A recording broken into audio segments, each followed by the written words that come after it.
For those of you who don't know who Lewis Hamilton is, he's British champion F1 driver for the Mercedes-AMG Petronas team.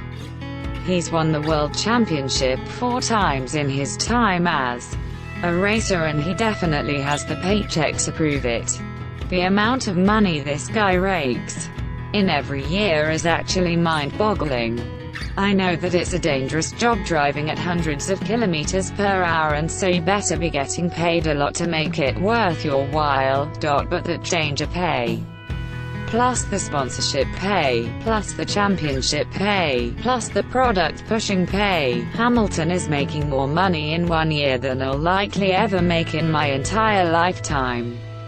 He makes over £30 million per year being a British racer, which means he's making upwards of $50 million each year when you take in his pay and his promotional stuff.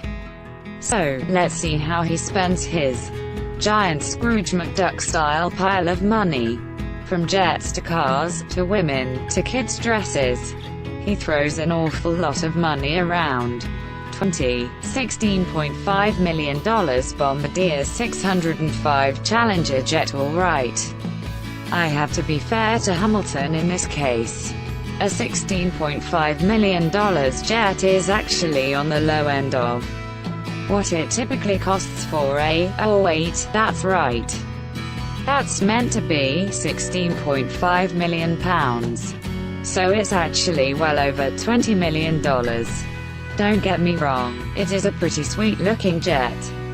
I would rather save myself the millions and just take the first-class ticket in regular flights, but that's just me. But I guess if you have so many of your own places in all different parts of the world, it may be much easier to get out to each of them with your own private jet. I definitely don't know what that's like, especially since I've never even had my own place.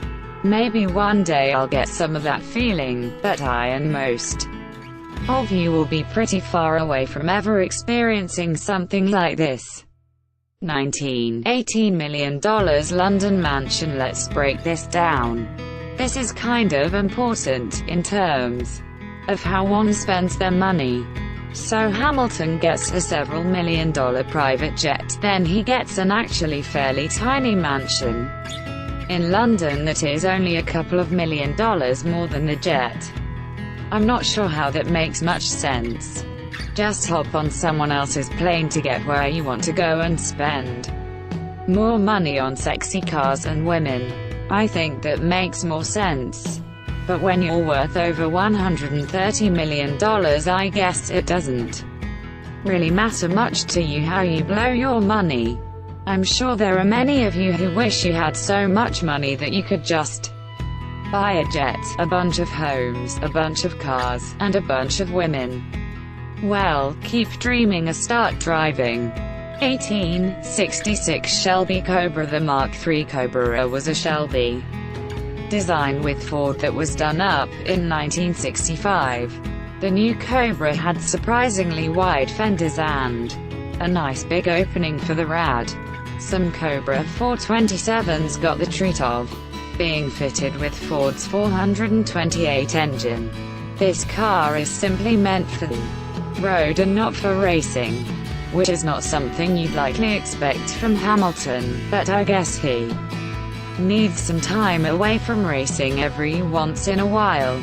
A similar model to Lewis Hamilton's was listed at auction not long ago, and is expected to sell for around £1.2 or £1.6 million.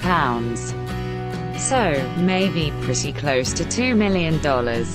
And this isn't even the most expensive car that he owns. Which is just crazy. He's a lucky man, that's for sure.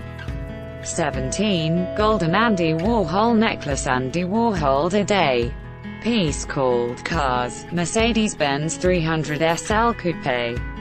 It is basically that classic Warhol look that you're probably most familiar seeing the Beatles in.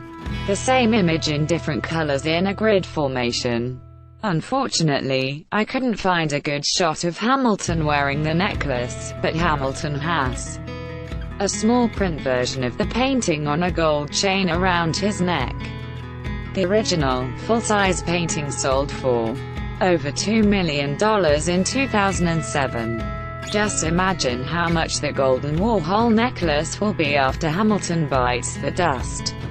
If the original print went for $2 million after being around for 20 years, then I think this necklace with both Warhol history, Mercedes history and Hamilton history may very well fetch the same amount or more. 16. Granada Hotel. Lewis Hamilton's dad is originally from Granada. For those of you who don't know, Granada is an island chain. What does Hamilton have to do with the island other than it being where his dad is from? Well, it turns out that he has a piece of a hotel development that is over $30 million. It looks like Hamilton just keeps opening up avenues for him to make even more money. And why not? Sure, he might be making millions every single year, but if he's going to be spending millions every year as well, he better get some more promo deals and branch out into other businesses. I don't think it's likely that the hotel industry in Granada is going to go belly up anytime soon, unless the place gets hit with a hurricane like Puerto Rico did this past year. 15. Honda CRF 450 RX. If you're going near 400 km/h when you do your day job, you're not likely going to be intimidated by something much slower like motocross. Sure, you're hitting big air and only have two wheels under you as opposed to have all the downforce and the four wheels of F1 cars, but motocross is nothing like F1. And maybe that's why Lewis Hamilton enjoys taking out his Honda CRF 450 RX whenever he gets the chance. What I think is the best thing about that is that his Mercedes crew makes fun of him for it. I could see why simply from what I mentioned above about the greater